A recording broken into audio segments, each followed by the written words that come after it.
प्यारे बच्चों, कक्षा 10वीं गणित का महत्वपूर्ण प्रश्न हम अध्ययन करने वाले हैं। 3 प्रश्न जिसमें वर्ग समीकरण बनाइए। बिना टाइम पास किए हम सीधे क्वेश्चन की ओर चलते हैं। चलिए, हमारे पास प्रश्न है वर्ग समीकरण बनाइए जिनके मूलों का योगफल दिया है -8 और मूलों का गुणनफल दिया है 4। इसे आप समझिएगा।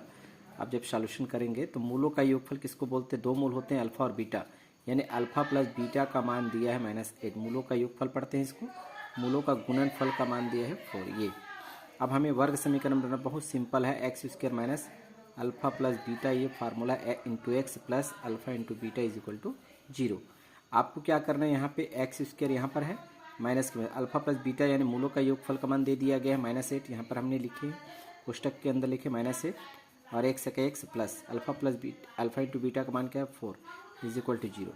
यहाँ पे बस केवल प्रोसेस करना है। एक्स स्क्वायर माइनस माइनस क्या होगा +8x plus 4 is equal to 0। ये आपका आंसर होगा।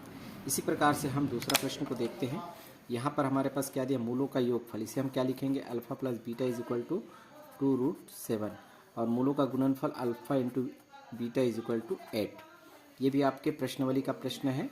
एक्स स्क्वायर माइनस फार्मूला लिखते हैं alpha plus beta x plus alpha into beta is equal to 0। बहुत सिंपल है।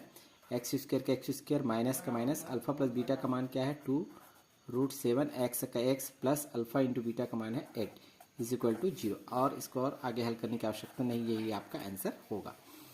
जल्दी से देखते हैं। मूलों का योगफल दिया है 4, यानी अल्फा प्लस बीटा का मान क्या दिया है 4, और मूलों का गुणनफल क्या पढ़ेंगे, alpha into beta is equal to 4। बहुत ही सिंपल है। X square minus alpha plus beta x plus alpha into beta is equal to 0।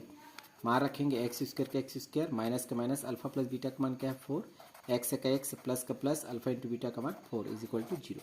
ये आपका आंसर होगा। इस तरह से आसानी से बना सकते हैं क्वेश्चन को। स्क्रीनशॉट आप ले सकते हैं। धन्यवाद।